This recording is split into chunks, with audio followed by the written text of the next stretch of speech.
Hey, didn't see you there. Welcome to the Get Wealth Podcast. My name is Brennan Wiersma, and I'd like to take you down a path that few have had the privilege of traveling on, the path of wealth and riches. I'm going to take you door to door of the nicest houses, real estate agent to real estate agent, homeowner to homeowner, investor to investor. So, if that sounds like something you're interested in, then sit back, relax, get some popcorn, and lastly, get wealth, ladies and gentlemen.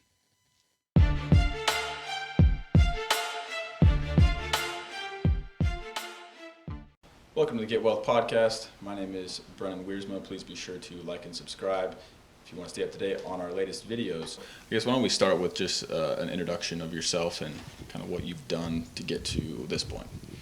I may eat the whole the tape on that, but everybody calls me AJAX, but my real name is James David McCune. But again, all my friends call me AJAX. My mom calls me D. Presently, I'm a FedEx 777 pilot, and I retired from the Air Force in about a little over 4.5 years ago. And for my career in the Air Force, I flew F-16s for the majority of that career, and really of the 25 years.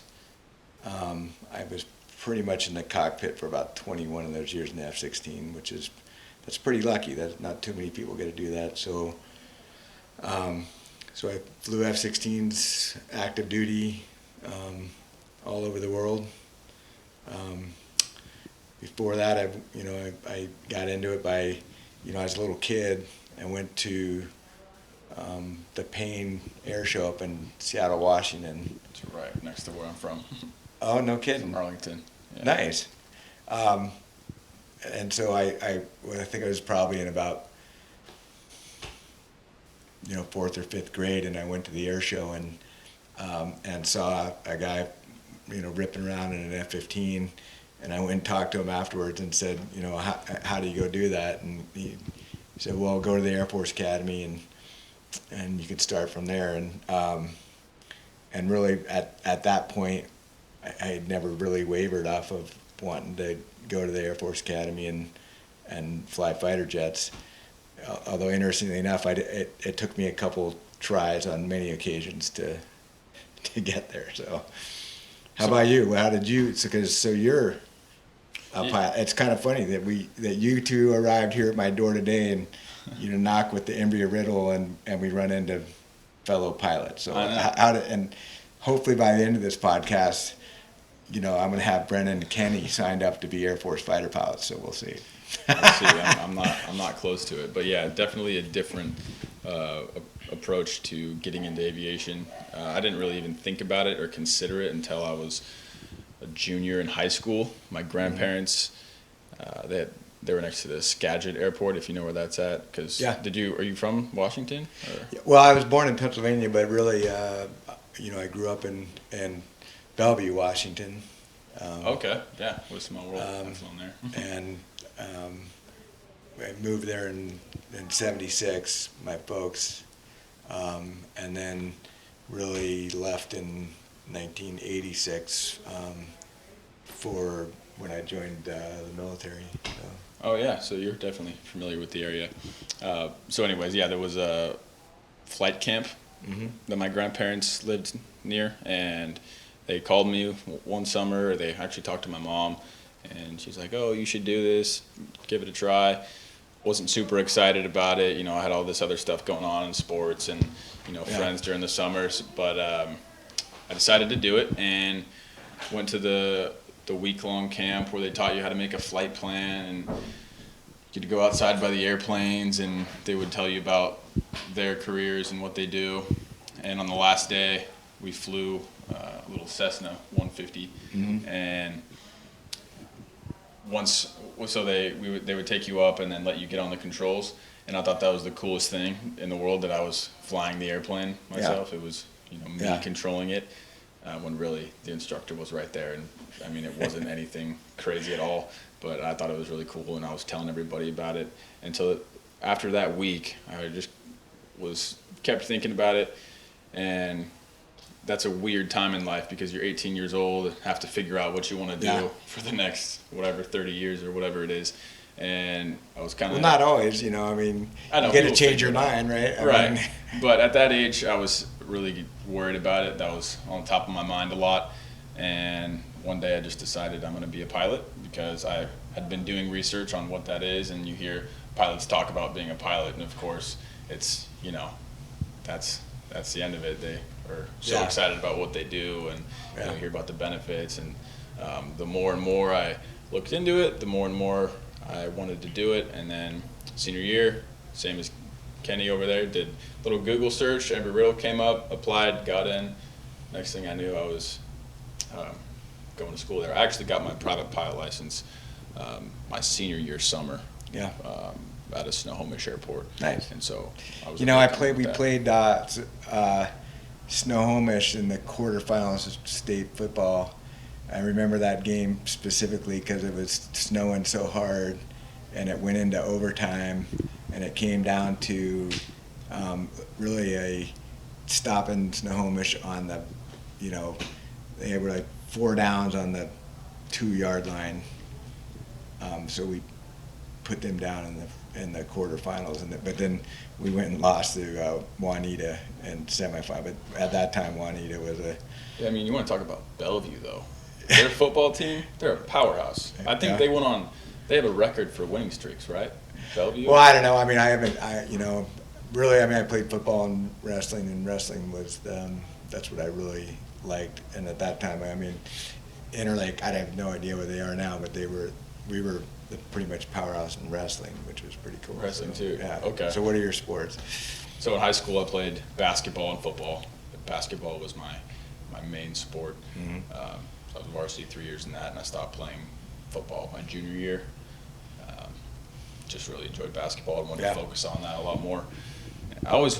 My main plan of growing up was to play college basketball, but as I got older, I realized that making the decision, being a pilot was cooler. Yeah, being a pilot was cooler, and just making a decision for my career rather than to play, ball for a few years extra, and feel good about saying I played college sports wasn't the best for me. So that's kind of how I made my final decision, because I actually looked into playing basketball at Embry-Riddle, but I had never gotten into much recruiting or really reached out to them at all. So I showed up and asked if I could try out, and they already had their roster, and basically said that it's thanks but no thanks. Yeah. And actually they said I could be on the practice team, but didn't want to do that, especially while flying and going to school. So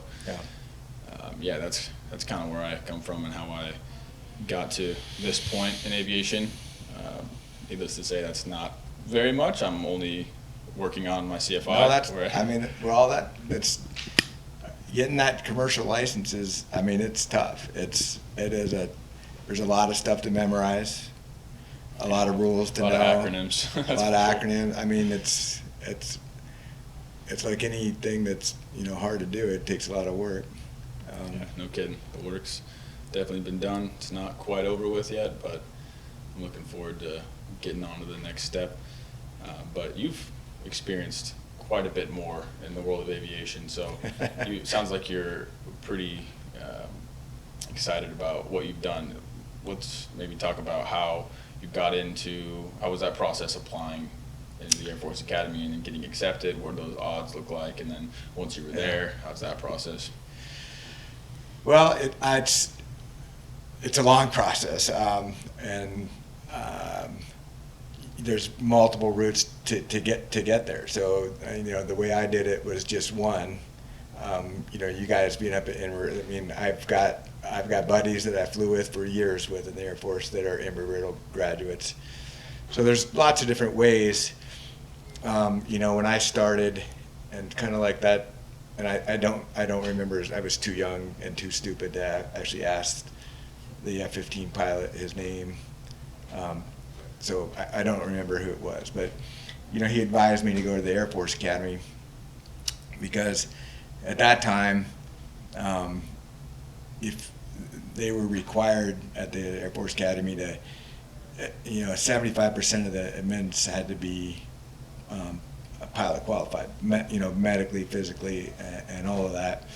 And so if you were, there's a pretty good shot to get a pilot slot in the Air Force, which is pretty competitive. But to be able to have, a 75% chance of getting a pilot slot, I like those odds. Has that changed now? I think that they have gone, it kind of, in true military fashion of that, the needs of the nation and the needs of the Air Force come first. So and sometimes we have more pilots than what they need, and sometimes we really need a lot of pilots. Like right now, the Air Force really needs a lot of pilots.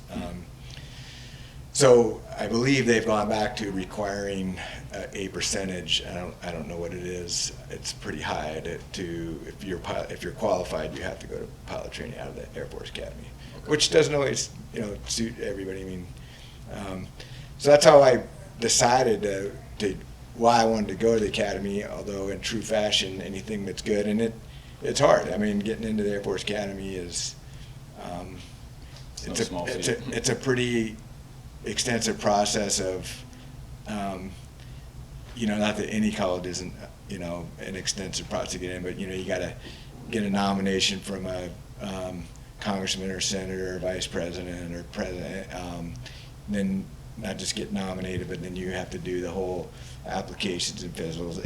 It's a pretty arduous process, and you normally start that as early as you can. Mm-hmm. And, if any of your listeners are aspiring to go, I would say it's not too early to start thinking about it, to tell you the truth. But normally you're going to start that process probably at least your junior year to apply and get in. I applied and they said no thanks. Okay. So I went from there to the Army, believe it or not, and I was down. I got a Falcon Foundation.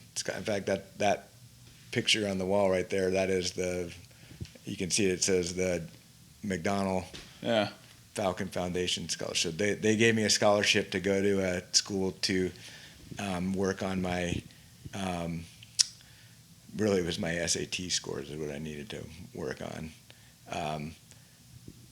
And it's interesting how things go when you get told no.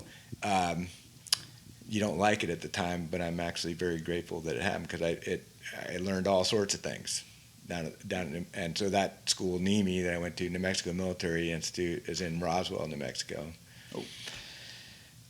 which is a military school, and there, believe it or not, I got onto they called the Ranger Challenge Team, and because we were cadets, we weren't, although most of us were aspiring to go be Rangers and Green Berets, and we had Rangers and Green Berets teaching us, and they kicked our butts, and talk about mental toughness and fortitude and all that.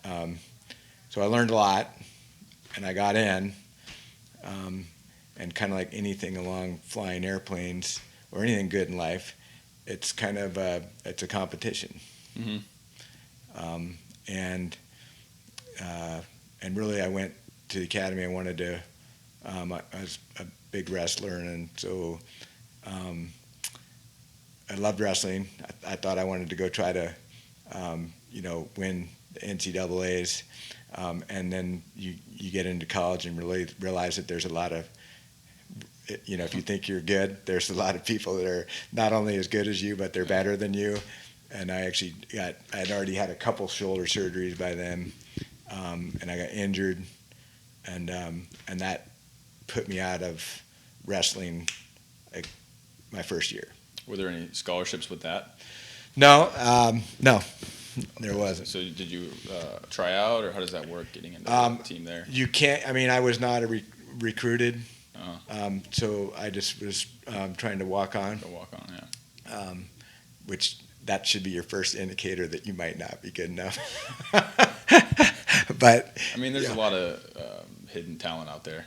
Oh yeah, I mean, and I was a pretty capable wrestler, but I mean, but my only kind of point of the story is that, again, failure was a good thing. Because if I didn't fail right there, I would have. And I remember going into the flight dock, and he was, and he said, you know, you're a fool of that. You know, you now are having another shoulder surgery. If you do this again, you're going to be not pilot qualified. I don't know if I believed him right then. So then I tried to play lacrosse, and I dislocated, which is not a good sport to, you know. And I have never really played lacrosse, so I whacked my shoulder out there. I'm back in his office, and he's like, "Yeah, if you ever want to fly airplanes again, you're done with that." So that's what convinced me to go try out it was the first time I actually got to fly an airplane. They had a soaring glider program at the Air Force Academy. Oh. And actually, there's a lot of Embry-Riddle guys. They do an exchange to the Academy. Oh, really? Yeah. How does that work? They have people come here, and then they send Riddle pilots that way? Well, usually it was, you know, the ROTC guys that wanted to do yeah. Okay. And so, anyways, I became a soaring instructor as a cadet, and ended up racking up like about 1,000 sorties in their acro and cross country gliders and everything as an instructor, which was pretty nice because that gave me a pretty huge advantage to when it came to competing for a pilot training slot. Because you had would you log those hours, right? Oh, yeah. Yeah, in a glider? Yeah. That's probably real flying as it gets. It's just you controlling that, right? Well, yeah, I mean, and believe it or not, you can stay up a long time. And I mean, I forget what my longest. You get in thermals, right? And you had thermal. I mean, out in Colorado, you did thermals and the mountain wave coming off of Pikes Peak, and really, I haven't kept track of them, but I mean, I don't know if you ever heard of Jim Payne, but he's like a world record holder in soaring, and he was an Air Force officer. He's actually set the world altitude record, I think, in a glider. I mean, he's been where you're like wearing spacesuits and stuff. That's wild. Super but I want to say ratio. maybe the longest glider sortie I logged. I mean, you know, you only do a few 1,000-foot tow, but I mean, certainly it was over 3 hours. Jeez. And that's, I mean, there's guys that can crush that. But you just land in a field somewhere at the end of it? I've actually landed on a golf course on my first cross country that I tried in a 126 little single seat glider, which that was interesting. Is it your first solo? No. They have it's like a 10 or 12 ride summer program there that, and that's why I was telling you earlier, Brennan, of being an instructor of what it's so important, and especially, I mean, you know, you said you're what, 24? 22. All right, 22. So you're the same age as my son. So he, you know, at your age, the responsibility to go solo somebody, I mean, that's a huge responsibility. Yeah. Because if you screw it up, you know, that other person's life, that's on you, right? Yeah, it's a nerve-wracking thought, but basically the idea of flying is kind of crazy. You're hurtling through the air in a metal ball of 100 miles an hour. Really, I mean, it's not that simple, but that thought of just having control of that is kind of weird to think about, in my opinion. Yeah. Especially teaching someone how to do that is another thing on itself. Yeah, so, I mean, and the Academy does it. I mean, it's pretty cool. I mean, in about 10 rides, they solo you out in a Schweitzer 233, which is like these, you know, weird looking, you know, they're like canary yellow gliders, high wing kind of glider, a tandem 2-seat, and it's a little basic glider, and it's just pure stick and rudder skills, and you know, to solo somebody out. I mean, really, I mean, I look back and I'm like, well, I didn't feel like a kid at the time, but I mean, you're a kid, really. Yeah. I mean, you're a kid soloing another kid, and that's not really fair. I mean, these are all young adults. I mean, that's a lot of responsibility, which is what's so cool about that program. Which is why I wanted to be an instructor in that, and did that, and then that enabled me to compete to get a pilot training slot down in Shepherd Air Force Base, which is where we train all of our. It's called NJEP, which is where we train all our NATO allies. And at that time, it was a really coveted slot to try to get because if you went there, traditionally you were walking out the door with a fighter assignment, and of course that's what I wanted. So those were pretty. It was a pretty tough competition to get those slots. So You got that? I did get it. And then the funny thing, you're going to notice a theme here of things not working out how you want it to work out, and you may think it's not working out. I've kind of felt that already, and to this point, Yeah, it doesn't go the way you want it to. but you know, you never know the opportunities that are coming your way, and so at that time, and you remember I said the Air Force, they never quite get their personnel problems solved, right? It's, oh my God, we got too many, we got not enough. Right. And when I graduated the academy in '91 and then went to pilot training right then, and when I was graduating, the Air Force had too many pilots. And so they were actually paying pilots to get out of the Air Force. They were paying the money to leave. And so here I was graduating, and they're like, we got no pilot slots or no fighter slots. And it came down to the assignment night, at which they hand you out what assignments you want to get. And they had the only flyable, and we had a class of I think there were like 18 guys in my class or something like that. So there are 18 assignments to give out. And the Air Force came up with this idea. They called it a banked pilot program, meaning that they're gonna put you kind of on the bench. Okay. Right, and you're gonna do something else while you wait to go to your follow-on weapon system or whatever. And about half, and the only really flyable airplanes that they handed out were they handed out some what they call a FAPE, a first assignment instructor pilot. Like in a T-37, and then all of them were heavy aircraft, a C-130, like a C-21, Okay. Which was not what I wanted to fly. And of course, all the instructors their advice was, take a flyable plane, because if you don't, we were in new territory. Nobody knew what was going to happen. But they did have a couple of of banked fighter slots. And so what the Air Force is saying, we promise to send you to a fighter down the road. Mm-hmm. You got the Top Gun in your mind, and that's what you're going for. And so, well, for me, for me, it was like, that's all I want to do. Mm-hmm. It's worth the risk. Take the risk.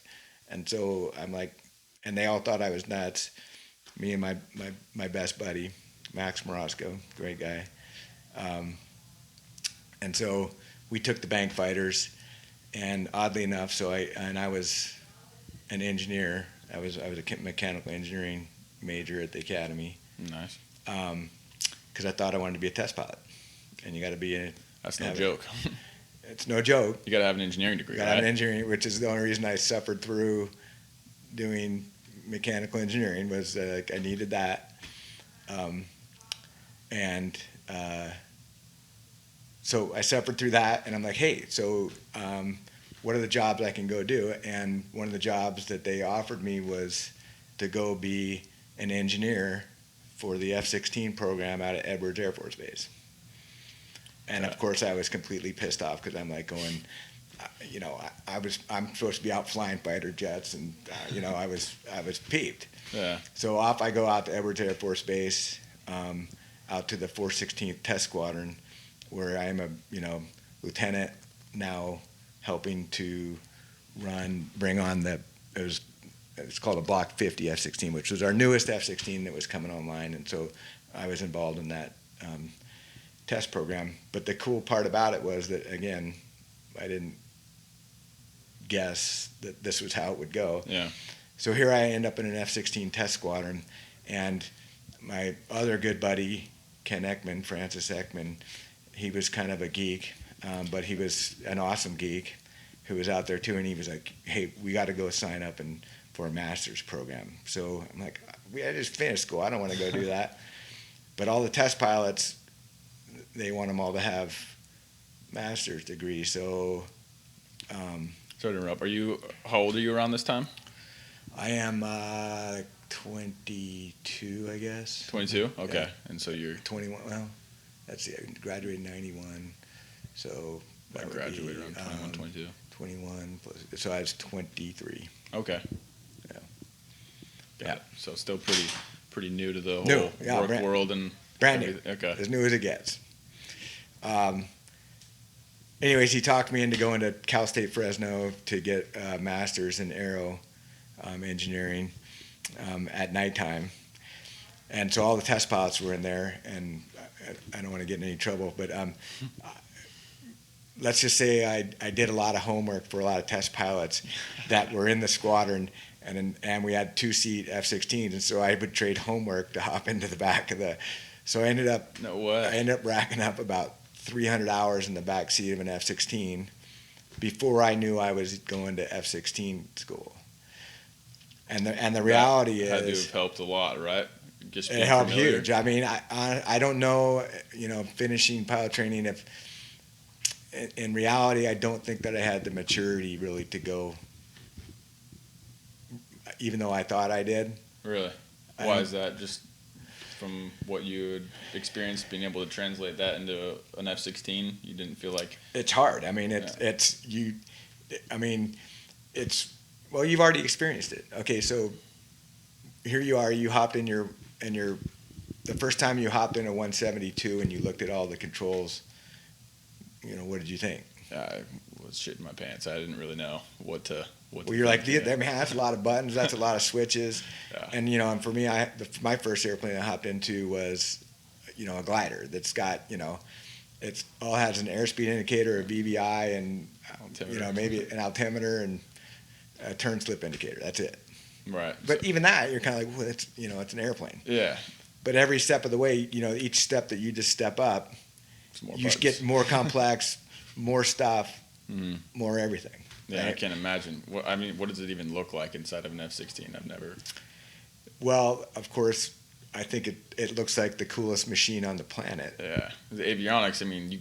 That's what's controlling the flaps and everything. It's all automated, right? Because you can't physically manipulate the controls. Yeah, it's a complete digital fly-by-wire cockpit.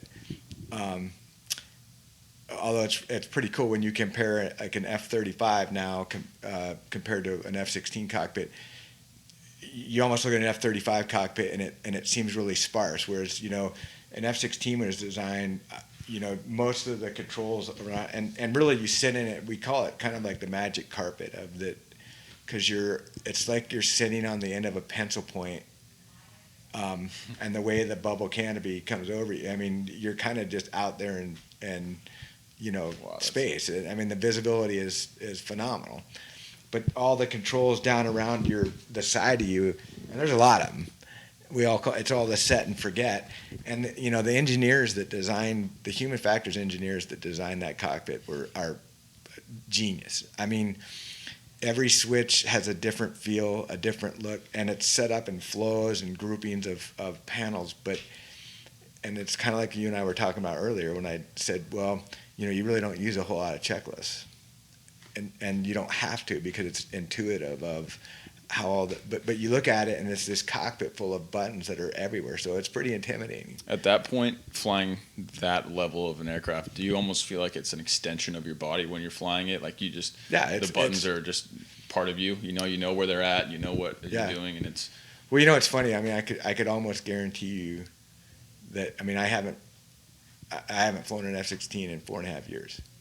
I could hop right in that cockpit, and you could ask me like, well, hey, other than the obvious, like the dogfight switch and so.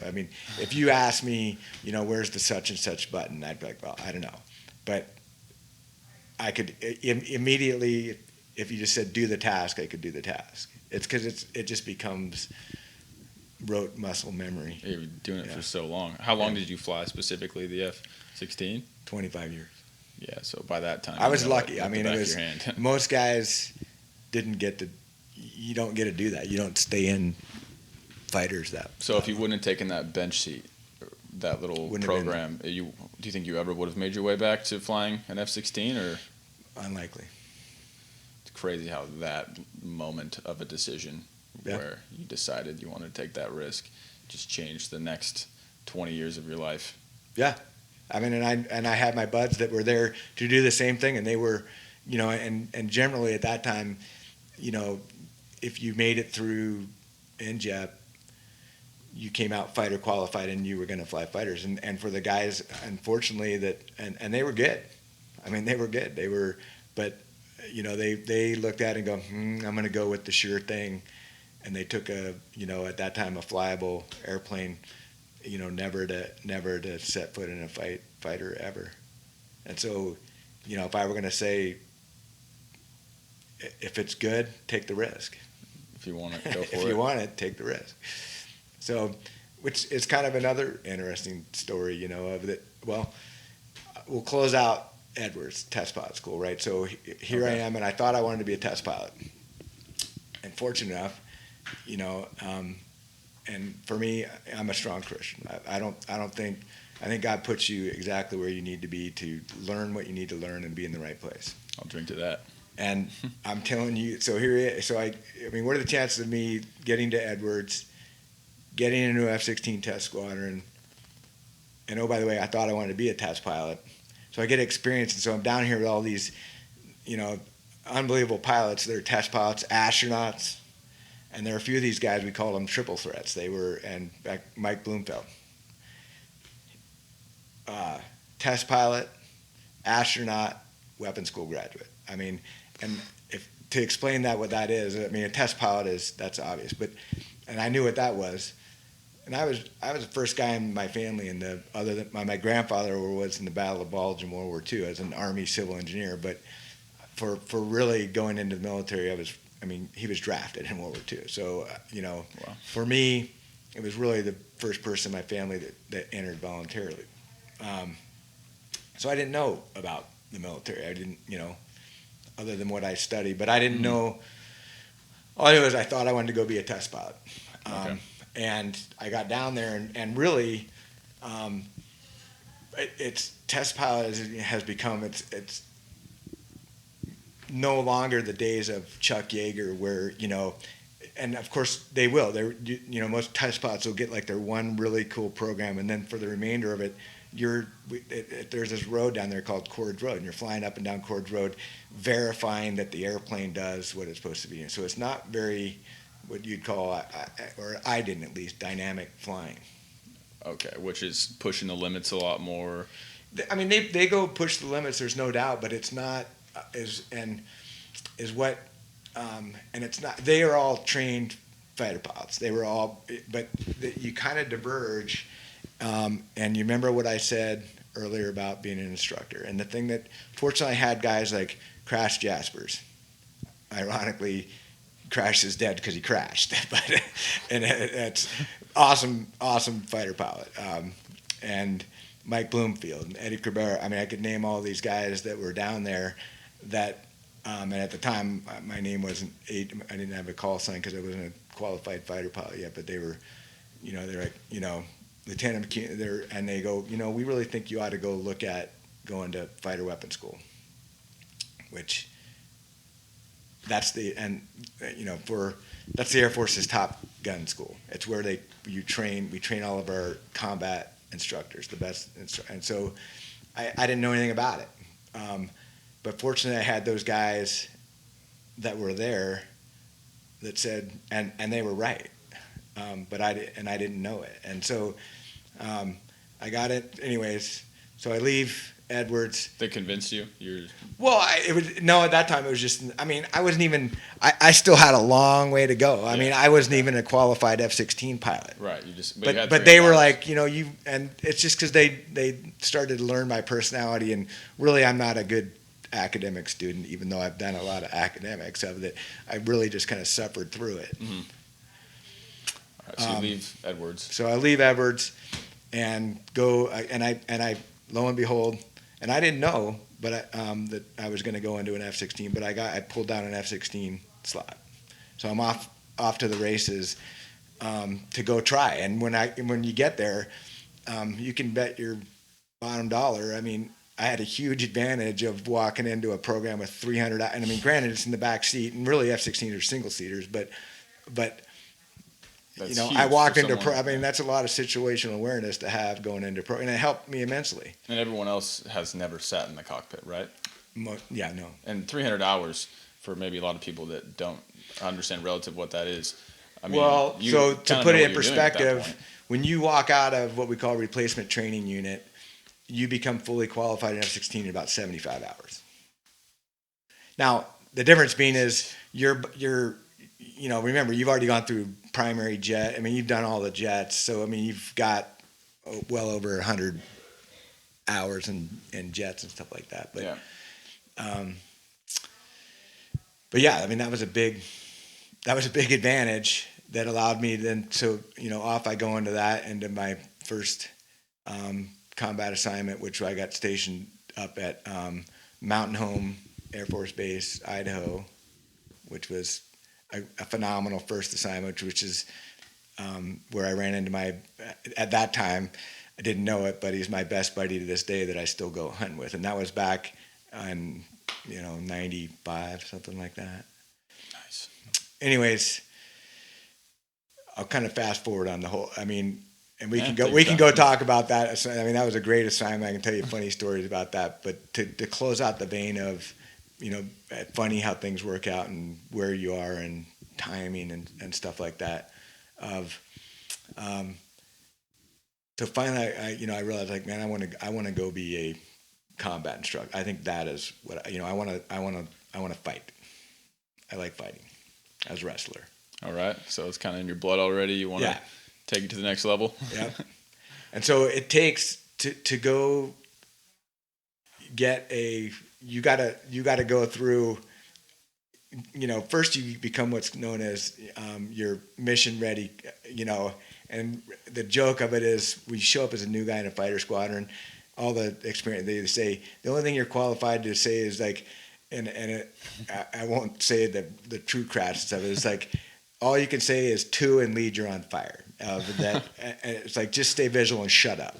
Because that's really about all you really know. You think you know a lot and you think you're a badass, but you're so not. It's Right. You got to earn it. yeah. And so then you step through, you know, you become a wingman and then a flight lead and then an instructor and a mission commander and all that just to where you're starting to get pretty good at. I mean, it takes about 4 years. And then and here you are now as an instructor, and you build your hours as an instructor, and you can't even apply to weapons school until you're instructor. And I want to say you got to have, I think minimum was 150 hours, which was not a lot of instructor hours, but I mean, Okay. but you're a very seasoned fighter pilot at that time, and you really are going to go in your career somewhere between the 6-year and the oldest you could be was about at the 10-year point. Okay. And I applied 4 times, and they said no 4 times. And and at that time it was, I was getting down to where I was at the end of my pilot training commitment. I was coming up on 10 years, and I was running into the limit of you were too old to go to weapons school. And I had to make a choice on whether I signed another contract and a pilot commitment and stay in not knowing whether I would go to get into fighter weapons school or I could get out and go try to do something else, go to a guard unit. And I thought about pursuing, you know, that particular path. But at the end of the day, I rolled the dice and said, I love what I'm doing right now. And I rolled the dice. For a 5th time, right? And well, it was the 4th time that I got it. Okay. So on the 4th, but yes, I mean, so I applied 3 times. They said, but either way. And on the 4th time is when they said yes, and that was after. So I rolled the bones. But it's paid off. I mean, you had to be persistent. It wasn't like and each time you were kind of rolling the dice on what was going to happen. Yeah. So it just kind of worked out on your last attempt there. But even if it didn't, I mean, you probably would have found some other way if that's really what you wanted to do. Right. That's what, and that as it always is. If you're going to do something good, go persist and usually good things will happen. Yeah. So from there, you got into the weapons school, and from there, was it just off to the races? You were flying the world and remember, killing bad guys? That was what allowed me at least to, because normally, you know, you're going to hit probably about the 10-year point, and each level as you get promoted, you know, you're making different cuts of levels of things, but by going to weapons school, it allowed me to be pretty competitive to go on for command and all sorts of other things. So because it is very unusual to stay in a fighter cockpit as long as I did. Because I went to weapons school, it allowed me to, pull down not only a squadron commander slot, but a group commander slot. And because of that, and those were all fighters. Mm-hmm. And so I was fortunate enough to stay in the cockpit the whole time, Just flying. found a way to do what you love. Yeah. Figured it out. Yeah. So what kind of work did you do once you achieved it? You know, you sound like you did a few different jobs, right? So what does that look like? And maybe some stories, or what's something you can think of? Well, I'll tell you a few stories. I'll step back to really one of my favorite stories I always tell is and I won't give the full how I got the AJAX story, but it's actually an acronym that stands for Almost Jailed at Exchange. Sorry about that. So AJAX. Yeah. Well, that's an acronym that stands for Almost Jailed at Exchange. I might add a few run-in with the security forces while renting a movie at the shop and I'm just going to leave it at that. So, maybe off the camera and with the beverage in hand, we can get the rest of the story. But the story I was going to tell you. So I show up at Mountain Home, and I'm a brand new guy, and at the time I run into my buddy Scott Lisford, who goes by Poacher. That's his call sign, or that's what he got, because he's a big hunter. In fact, I'm leaving for hunt with him next month. We've hunted every year since then for, I don't know. What are you hunting? We're going to do pheasant and deer up in Minnesota. The only point there, though, is, you make friends that they last forever. And so one of my favorite stories I always love telling is my story of Poacher. And this particular one, we're flying around in Iraq. And at that time, we were flying out of Incirlik, which is up in Turkey. So we were, and all the airplanes were out parked in the hardened aircraft shelters. And this was the Gulf War had just finished, so I missed the Gulf War, but now we've really enforcing the no-fly zones in Iraq. So this was, and in northern Iraq it was called Operation Provide Comfort, which was the mission of protecting the primary mission was to provide air cover for the Kurds in the north so that Saddam couldn't attack the Kurdish people, because at that time Saddam was still in power. And he could and would. He attacked them on a regular basis. And I can remember flying around the city of Erbil and watching them drive, and it really kind of pissed us off because we wanted to roll in and just strafe them. And we watched them drive up and destroy the city of Erbil. But that's beside the point. This is about Poacher, that we're flying up around, then these missions were usually about 6 hours long, and so we'd get all briefed up for the day, and we had all our equipment on and everything like that, and we'd drive out to the airplanes, and each one in a little hardened concrete shelter and stuff like that. But there was a lady out there who made these little hot sandwiches, and so we'd get a sandwich, and it'd be wrapped up in foil, and you'd throw it in the back of your, right behind your ejection seat. There was a little space back there, and it's kind of where the really airflow came out, and so you could set your sandwich back there and keep it warm and stuff like that. Okay. And so, and normally the flow of the mission, you'd fly east out of Incirlik until you were about directly north on the the little pointy part of Iraq, and you'd refuel, and then you would head into Iraq. And you go back and forth and refuel, and really our job was we were providing.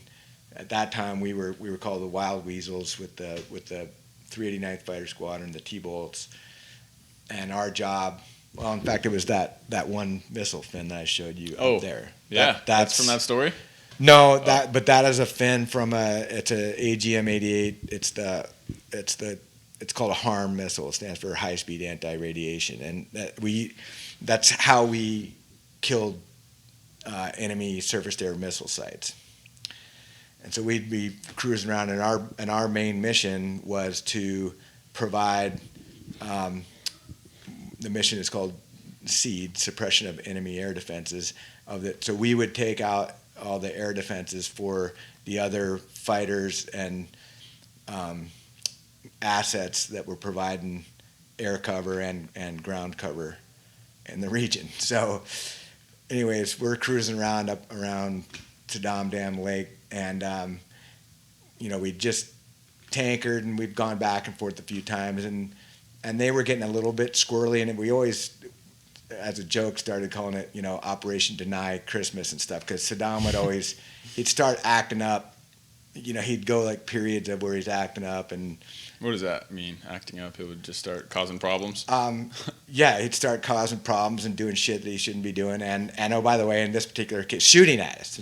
So he would, and at this particular time, we're out, you're in bad guy land, and they shoot an SA-6, and they're targeting my best buddy Poacher, and so he starts defending. And we've got all sorts of that's what your job is. So you're in there, and oh, by the way, our job is not only to defeat that, but then kill that missile site. So he's doing all his defensive countermeasures, and missile goes flying by, and so sure enough, and so in my buddy's fashion, and there's so many stories I could tell you about him. There's like, yep, it was Poacher. So we pull up, and he's got shit all over the inside of his cockpit because he decided he was hungry. And normally you save the sandwich till later. And so the joke is, you pull him and there's mayo and mustard and all the crap. It's like, what? And you're like, well, I got hungry. And you're like, you couldn't wait until we're outside of bad guy land before you decided to have a snack. So that's one of my favorite stories as a brand. And that, for both of us, that was our first combat tour, which I really think, that's why he and I are such good buddies to this day. And after that tour together, we had never flown again, but we remain best friends to this day. Yeah, you think, especially I think you find in the military and in the Air Force, when you're in a high stress situation and you're with someone in that environment, it forms a closer bond. I think people experience that with football, but in war, I imagine it's on a much higher level. Do you think that plays into a lot of how you form those almost like family type of?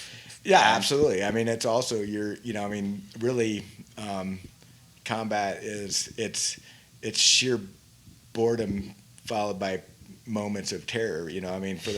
Because although and part of that boredom is and at that time, and I can tell you from being down at numerous other locations where you're in a tent city, there's a lot of time of sitting around on your ass and going to the gym or whatever. But with that sitting around on your ass, it's called playing pranks on your sister squadrons and your buddies. Yeah. So it's it's not only that that you trust your best friend with your life, and he trusts you, but it's that you're out screwing around together, I hate to say it because it sounds weird, and a lot of your listeners may think this is weird, but it honestly is some of the best times of your life. I mean, it makes sense to me. I mean, it's you're doing the most exciting things. You know, each day is something new. You're flying the coolest technology on the planet, and you're going in these high stress situations and coming on the other side, your blood's probably pumping. You're with your buddy and you talk about it later. And I can imagine that just is like probably the coolest fraternity you could ever be in, you know? Like it's one that I'm proud to be in, and it's, you know, too, of that there isn't a fighter pilot around who, I've got, plenty of friends that are in the grave, and that's tough. And you deal with it, and it doesn't make it easy, but it's also, it's part of the reason that I am a Christian. It's part of, my faith, because I'll tell you, I don't think you can be an effective warrior. In fact, have you ever watched Band of Brothers? I haven't. It's a great series, but anyways, the lieutenant. He came up to his private and essentially told him, until you accept the fact that you're already dead, you won't be an effective soldier. And in some ways that's true, of that. It's like, in order to be able to do that, and it's again my personal faith and belief that you better have your act right with your maker. That's my opinion. That's definitely a good reason to start, but I imagine you're still a believer and a strong Christian. You realize that you can apply that to everything. It's not just, in war, because that's, in my opinion, the most important thing. And so if that's how you find it, then that's good as well. Yeah. But, I mean, there's plenty of times, I can tell you that, as stupid fighter pilots, I could, I would say my faith was strong, but we might have been pushing the limits more. Without a doubt. Yeah. I guess center first, right? Or not first, but center always, I guess. But but it was a lot of fun. It was, something I would, and to this day, I miss it. And then speaking a little bit to that, how was that transition going back to the civilian life and, starting new projects outside of being in the military? It's rough. Yeah. I've heard that's right. I mean, it's pretty crazy. A lot of people don't understand the amount of, the statistics with veterans that are struggling with, mental illnesses and things like that. Suicide. Yeah. And even today, right now, you look at all the, there's a lot of, you see it on the social media, you guys doing push-ups for veterans and suicide. And not that I don't have any experience with that, but I can tell you that it is what I know, that everybody reaches rough times. Everybody. I don't care who you are. If you haven't had a rough time in your life, you're gonna. And part of what's going to get you through that is your buddies. And I'm not talking about the kind of buddies that you talk about, the weather. I'm talking about the kind of buddy that you can, when you're in the shit, he's going to know, and he's not going to let you pull any of your bullshit and tell him that, standard, I'm good. I'm good. So you got to have buddies like that. And of course, I believe that, faith plays a good part in solving that problem too. But, so yeah, you got that particular issue, but I wouldn't trade anything in the military. Yeah. But that transition is hard, which is why I took you into my shop and showed you my welding. You got to have projects, right? Which that's one of the nice things of now working for FedEx, of that, it affords me the time to do stuff that I like to do too. So that's kind of how I got into welding. Yeah, so let's talk about that a little bit. So you work for FedEx now. How did you get that opportunity? You just applied, or where you go from the Air Force? Yeah, well, and both you guys need to take notes. Although, again, I'm not letting you off the hook. I actually think you'd both be fantastic candidates as brand new lieutenants in the United States Air Force. So we can talk about getting you in there on that. But if you wanted to go and fortunately for me, again, it's always funny of how things work out. So my last job in the Air Force, I was the 495th Fighter Group Commander, which of course means nothing to you. But the part that is important is that, so I was a commander for all these active duty pilots and maintainers. And remind me to get back to you on maintainers. I want to give them a shot. But they, okay. So because they were all in the Air National Guard and Reserve and all these units, they had to have, because the way the military set up, they called it Title 10 chain of command, which is active duty, meaning the chain of the command and active duty flows from the commander-in-chief, the president, through the SecDef, down through an unbroken chain.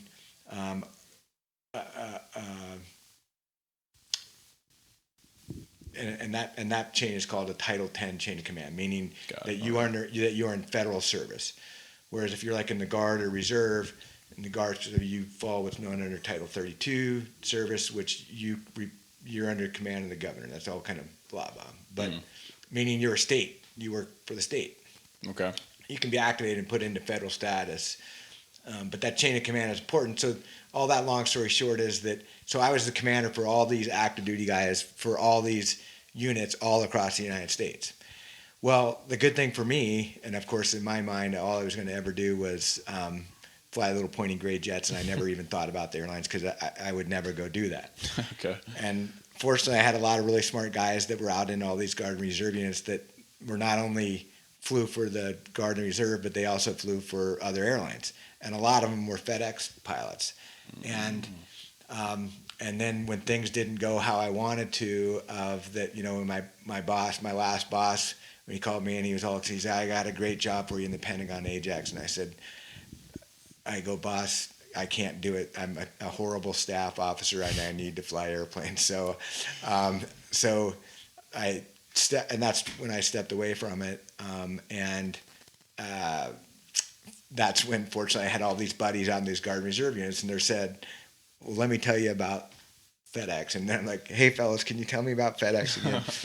And again, it's being in the right space and the right time. And if I didn't have those guys, and again, right place, right time, I'm very fortunate. We just had FedEx. I mean, we're flying our butts off. You captain? No, I'm an FO in the 777. I mean, so, that's a fantastic job. Yeah. Yeah, an FO first officer, unlike all my buddies and compatriots, some of them, as you know, here's the rough side of being in an airline business. It's all seniority based, right? So if you're a new guy, if we have a downturn in the economy, guess what happens to the new guy? They're gone, right? Well, that's why I'm so grateful for. I mean, we just had our best quarter. I mean, we're flying our keisters off, so.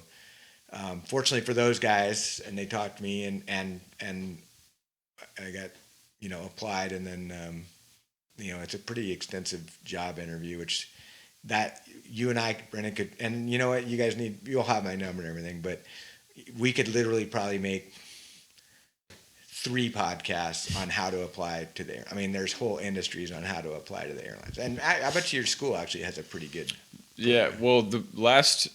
I don't know how many years, because I mean, I'm sure you're aware of all the boomer generation retiring and leaving all these open seats that they need to fill. So it was until this last year, like the best time to get into the airlines because they were hiring so many pilots. And because of that, they had a lot of pathway programs through Embry-Riddle.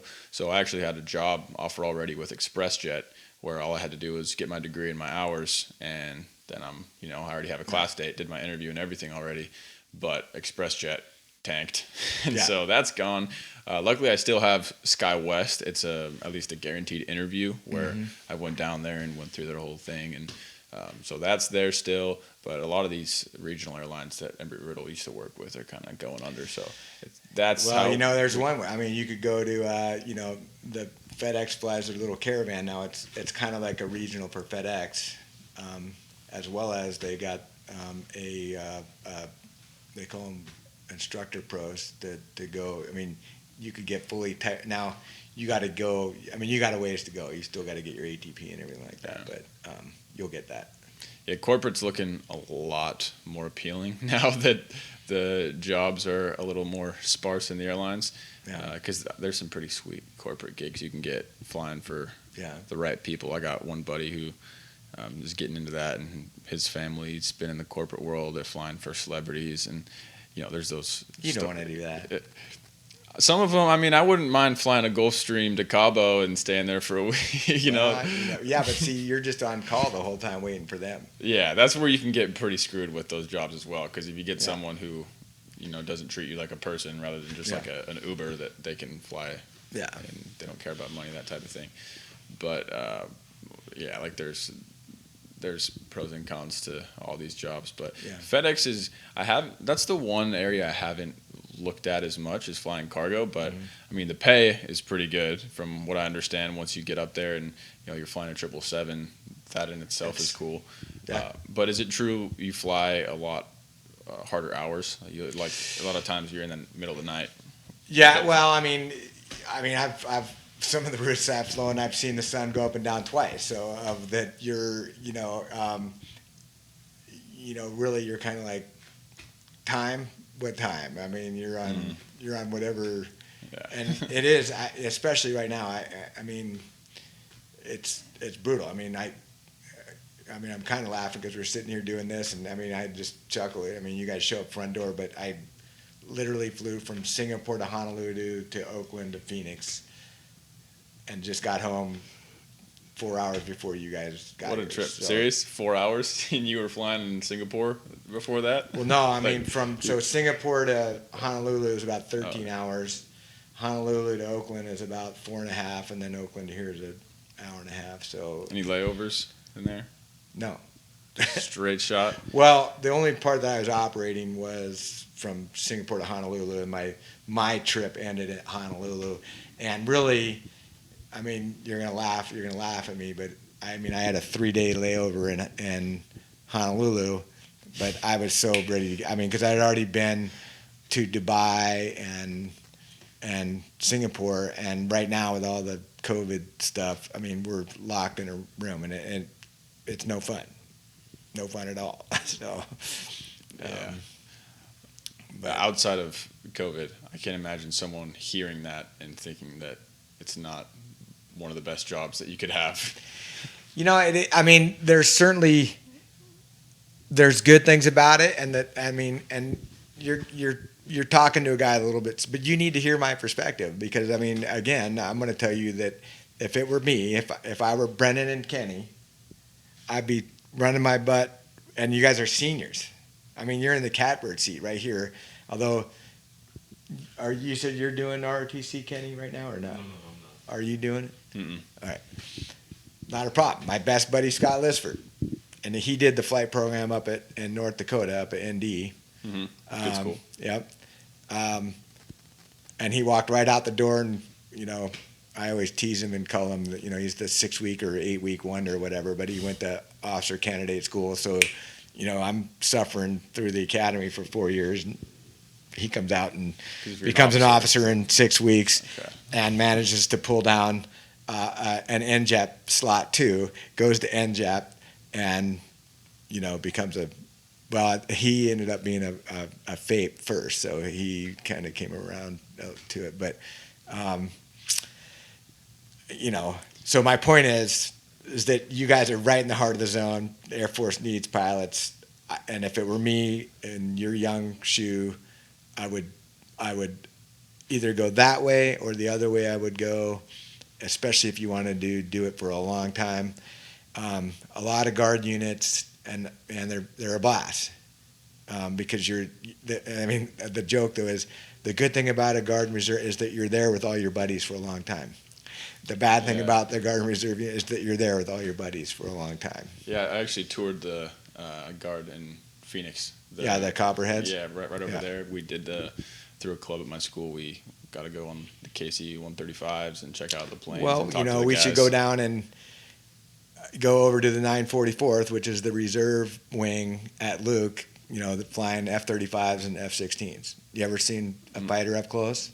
I have before at an air show. Have you got into it? No, I've never looked inside. I kind of just stood from I mean, they're a lot bigger than, I mean, for me, when I would see them on TV and things like that, you know, they look cool, but then you see them up close and they're just these giant beasts that are just incredible, and can't imagine that thing moving the way it does. Oh, I mean, and when you hit that start button on that motor, I mean, you're sitting on, I mean, a beast. It's a beast, and it rumbles and it shakes and it smells like, you know, JP4 or JP8, and you're sweaty and hot and full of, I mean, and it's, you know, there's a lot of talk actually right now of, you know, we can veer off and talk all sorts of stuff, but I mean, some pretty cool companies on stuff. I think it's called, I was just reading about him, a company called Red 6.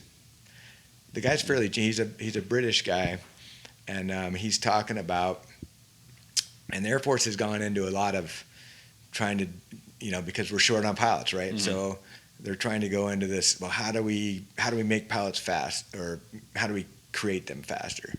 So they, of course, come up with all sorts of virtual reality stuff and simulator stuff, right? Right. Which is all good. I mean, it's just another tool. Mm-hmm. But the thing is that when you go strap on that, and you already know. I mean, although a 172 isn't a fighter airplane. I mean, the Thunder Chicken, the Skyhawk. It's you. Yeah, but when you get on, you're sweaty. Right. You're scared. No, you're nervous. For sure. I mean, especially that's all I know. I don't know what it's like. I'm sure for you it'd be a little bit lethargic to get in a Cessna, but no, it's. I mean, honestly, when you get in any airplane, you ought to. If you're not, you know, you ought to have a little bit of what we call a pucker factor. Of, I mean, if you become so complacent because you've done, I mean, that's how you kill yourself. Yeah, I heard something like the 200-hour pilot is the most dangerous pilot because they're not new anymore, but they're not. Yeah, really whenever experienced. you know, I'm going to give both of you. Whenever you're sitting there going like, you know, I got this thing, and I'll give you a real world example of what just happened. That whenever you go, man, I got this shit doped out. I'm good. That's when you ought to be utterly terrified, going like. So here you'll laugh at this. So I just went up to Wyoming, and was doing some of the downhill mountain bike. You know, you're an adrenaline junkie. It sounds like. No, I don't know, but so I'm doing that. But I'm doing up at Jackson Hole doing the thing, and you know, I start out, you know, on the greens, and I can do some blue, and you know, and I start, man, I'm like, and you got to remember, I haven't done the downhill mountain biking thing before, so I'm like, I think I got this shit doped out, and so then I'm like, I think I can start jumping, so I start jumping. Oh my God, that thing turned sideways, and I mean, I hit the ground so hard. I'm pretty fortunate that I had all the pads and helmet on. I would have smashed my face completely. So it sounds fun up until that point.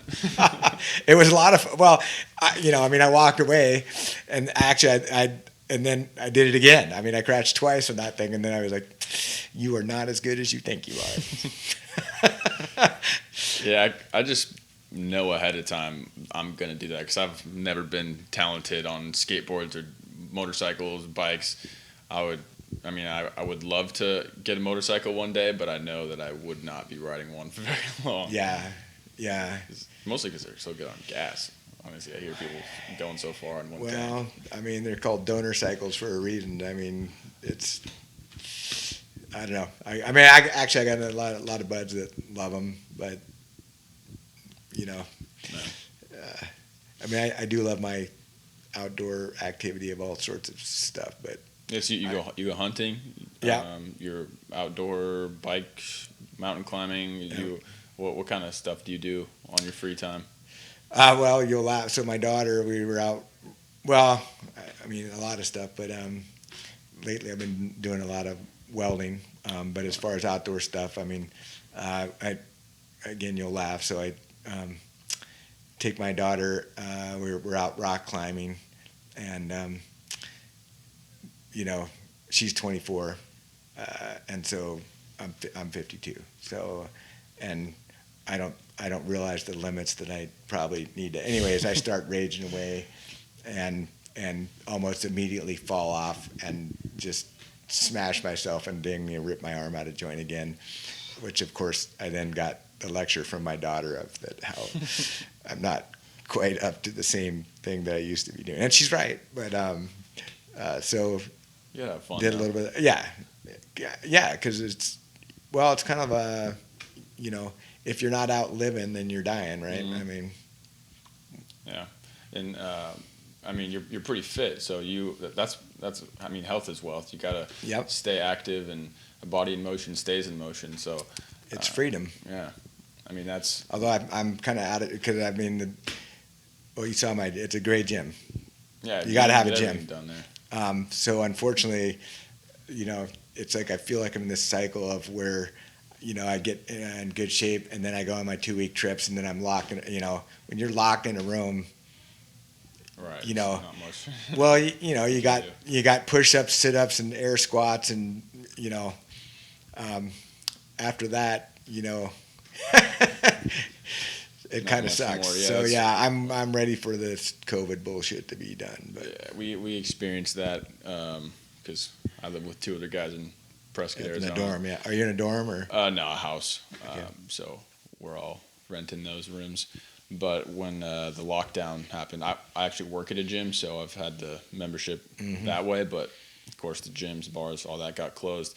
We ended up building a gym in our front yard. Yeah. Went to Home Depot, got some pulleys, some rope, Yeah. a couple buckets, and then we just filled up with rocks, and we were doing the Yeah. flies with it. We made this Jimmy rigged a barbell with like a 2x4 and some plates on each side, duct tape them. I'm sure we looked absolutely ridiculous to cars driving by, but whatever. Yeah. We gotta do it somehow.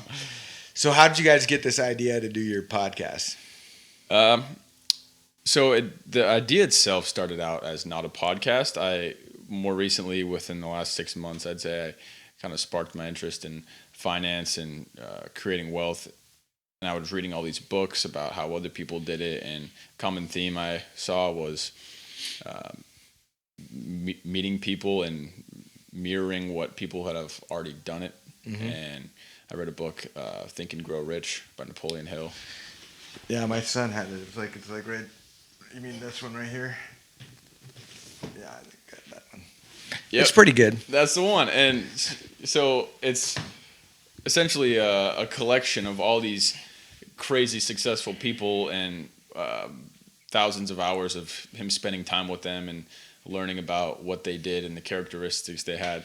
And so I took that idea and it just kind of stuck with me. And one day I was driving in my car and I was trying to think about how I could do that, because it also talks about having a desire is the first step, and then having a plan and executing the plan consistently over time.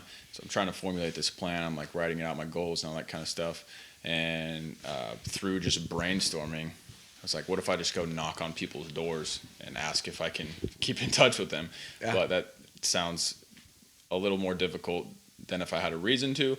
And so turning it into a podcast is kind of a double-edged sword, because I can I can now have these. It's like a library of virtual conversations with people that I can look back on. I'm not really. This is like taking notes in a conversation, because I have the actual audio, the way they said it, and on top of that, it's also making those connections and just expanding my network. And it doesn't necessarily have to be for a financial reason. Like I want to know you so I can make more money. It's just the more people you know, the more opportunities you have. And Sure.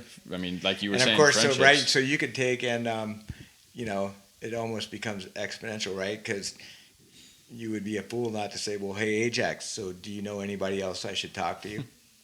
Right. Yeah. I mean, I'm sure have a lot of resources you can tap into from everything you've done in your career, and obviously you've had some success in a lot of areas in life. And so, I mean, if most people I find are generally caring and good-hearted and are willing to be helpful if, they find someone's coming from a good place. And so, I mean, that's kind of the idea, just getting out of my comfort zone. And yeah, that's really I think it's a great idea.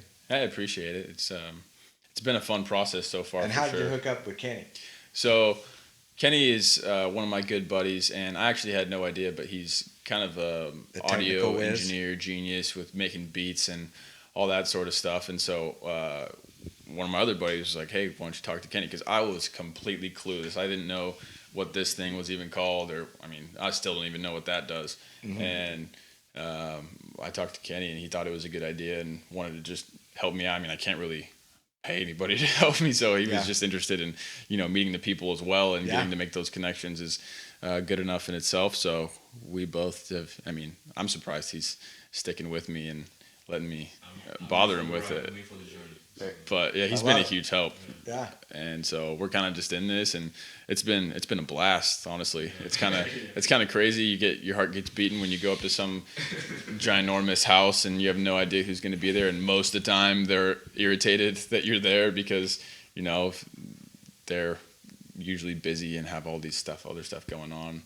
So every once in a while, we meet someone like you who's willing to sit down and. But see, you got to use the think part of that, right? So the think is, and I'm sure you probably actually did think of it, but I mean, you can pretty rapidly, exponentially grow your network by, because if I told you 2 friends that you should go talk to them, and then each one of those tells 2 friends and 2 friends, and pretty soon you got a list of people that you probably is too long to even interview, right? And of course, then it's not even just a cold knock, right? Because if I go, yeah, Brennan and Kenny are coming over, you're gonna love these guys. Talk to them. They're gonna go, yeah. Yeah, I mean, you just hit the nail on the head there. That's really what we hope it turns into. So, if we can, eventually, that's the goal. Is we don't have to. Break and enter people's home. Or not. We're not actually doing that, but knocking on doors is not the simplest. It's a little bit rough, yeah. But you got to start somewhere, and it's really just the process that matters right now. So sure, yeah. I think it's a cool deal. I mean, I'll sign up. I'll listen. All right, yeah. I'm super thankful I've got the chance to even have this conversation. I feel like I've already, heard so much and learned a different perspective. Sounds like you have such this. I mean, I've never really considered the Air Force, but I mean, you should. I mean, I'm 100% serious when I say that. If you want to do, not that I mean, I've just seen both sides. If you want something that in my opinion has a lot of meaning, serving your country, and and I don't know your time frame, and we can always come back and have, we should actually do another one on it, but that evening fireside chat out at the fire with a scotch, and you guys can Uber over, and then that way you got to have a bourbon with me or something like that. Kenny says yeah. Definitely take you up on that. But and hopefully I hope you do reach a lot of young kids, because and not that we don't go down unless you want. I'll go down any rabbit hole you want to go down for as long as you want to go down. But you read so much today about really the divisiveness in politics and stuff like that, right? Mm-hmm.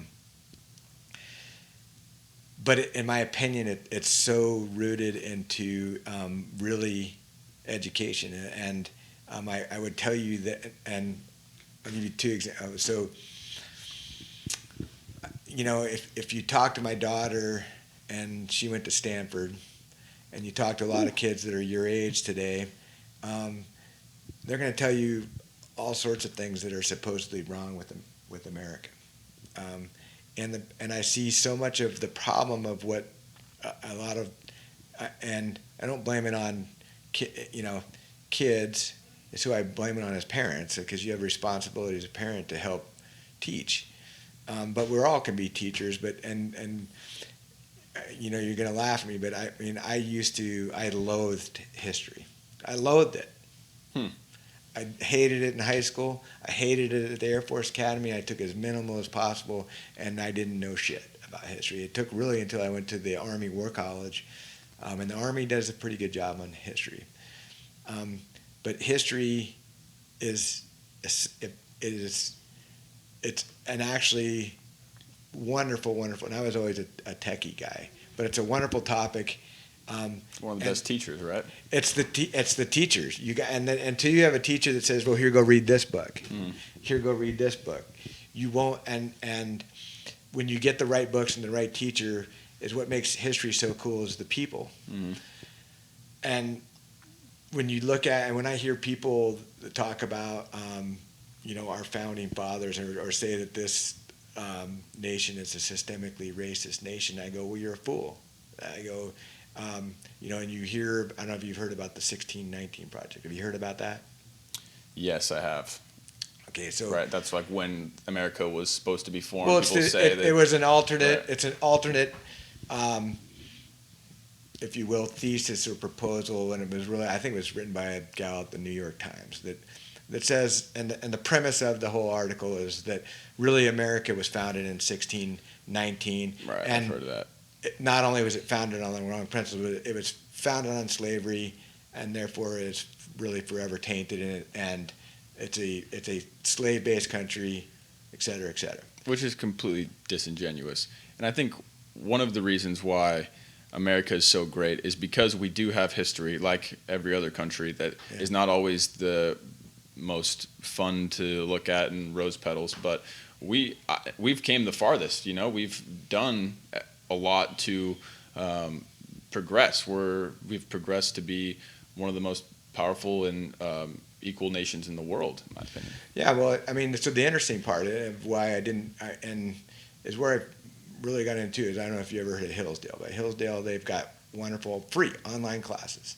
And one of the best ones is it's called Constitution 101. I highly recommend it. It's an online class you can take. But it goes into, and I'll try to make it brief for your audience, because, I mean, give a fighter pilot a mic and we'll talk for freaking ever. But the point of it is that, so the people, our founding fathers, and as well as all the women that were in on that too, of that 1776 was a pivotal year. Why? And we took and we had these were people of genius. And they were a genius that had the privilege of this, of that not only they came from, all the rest of the world, and they had the rest of the world to look at. They had the Roman Empire and, Chinese. I mean, these were well-scholared men and women, and not only were they very intelligent, but they were very industrious, and they were also very entrepreneurial, and their free spirit is what brought them to the colonies. Mm-hmm. And really they came to America, and we could certainly go into, you would be wrong to deny that was slavery going on in 1619? Absolutely. It was going on and to this day, slavery is still going on. Right. You talk about human trafficking, it's still going on.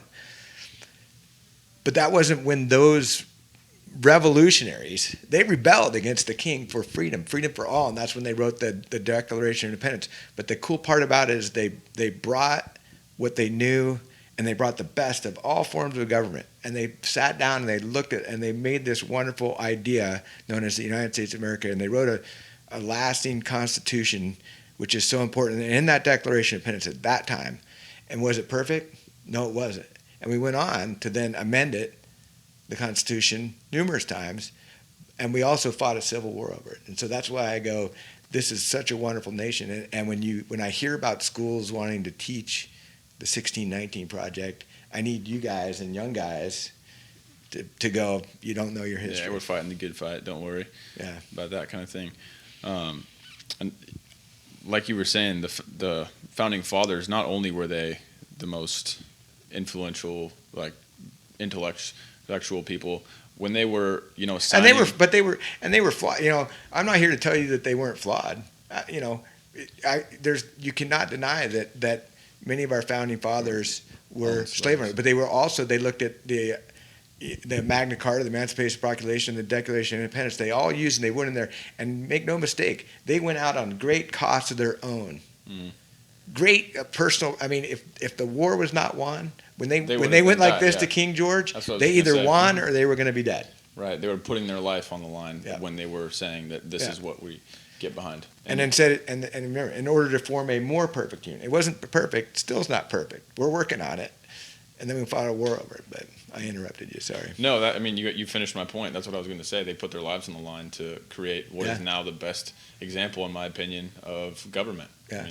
So the guy that gave me a ride home in the Uber this morning, his name was Douglas, and he was from Nicaragua. Okay. And he's been here for 2 years.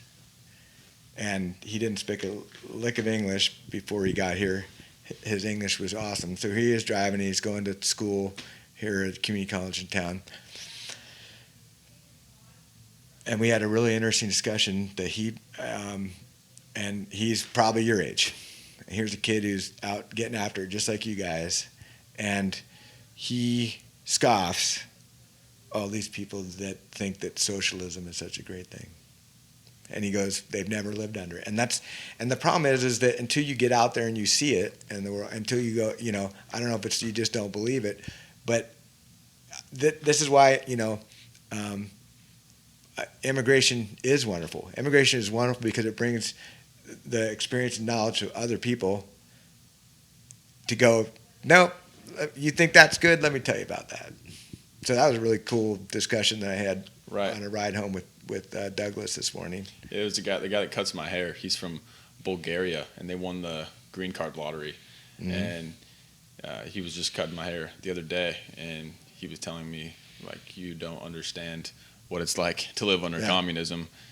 You got a good thing going here. Yeah. Yeah. What do you think, Kenny? I agree. I think it's a very flexible system or environment, I would say, that you just do what's better for you or for everybody else. So I think it's yeah. Well, the key is is that hopefully is what really we're not looking for equality. I'm not looking for equality. That's a joke. What we are looking for is equal opportunity. Yeah. Of that.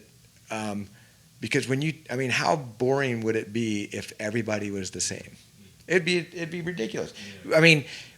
Nothing would ever get done. If we were all the same, who's going to build buildings? Who's going to cook wonderful? Who's going to write symphonies? Who's going to fly airplanes? Thank God we're not all equal, right? I want equal opportunity, and is what we should work on is to give everybody the chance to go do their dream. But that takes work too, all right? It's up to you. Yeah, that's the beauty of it. There's a reason that There's a reason you guys are getting after it. You guys are young, motivated to get out there and go do stuff. I love it. Yeah, and I'm not gonna lie, if the outcome was already set for me that this is what I'm gonna be earning or this is what my life is gonna be because I'm just doing my part in this ecosystem that we all have a responsibility to do, then why am I gonna, work harder and work faster? But the sky's the limit. That's why we're out here, is because we're busting our butt to go make a name for ourselves, because the harder you work, the more you can achieve. And we're just getting started and really don't have anything to speak for. We've done school and as far as where we are with flight training, but we're just getting started, and that's the beauty of America right there. Yeah, absolutely. I guess to tie it into the name of the podcast, we always like to ask how you define wealth, and maybe we can kind of conclude on what your definition of that is. Well, I would say it's certainly not money, right? Mm-hmm. I think that I would, if I were going to, and everybody, of course, can define it their own way. I guess if I were going to say one of the wealthiest things that or at least makes me feel wealthy is the love with your friends, mm-hmm. the time with your friends, those memories and things that you do with them, as well as them helping you and you helping them. I would call that wealth. That would be if I had to sum it up for that, because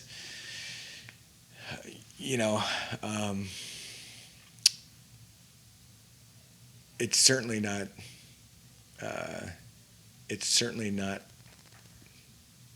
money. And I'm not here to tell you that. I think that you should work hard and be rewarded for your work. So don't hear me saying that. And I'm all about capitalism and entrepreneurship.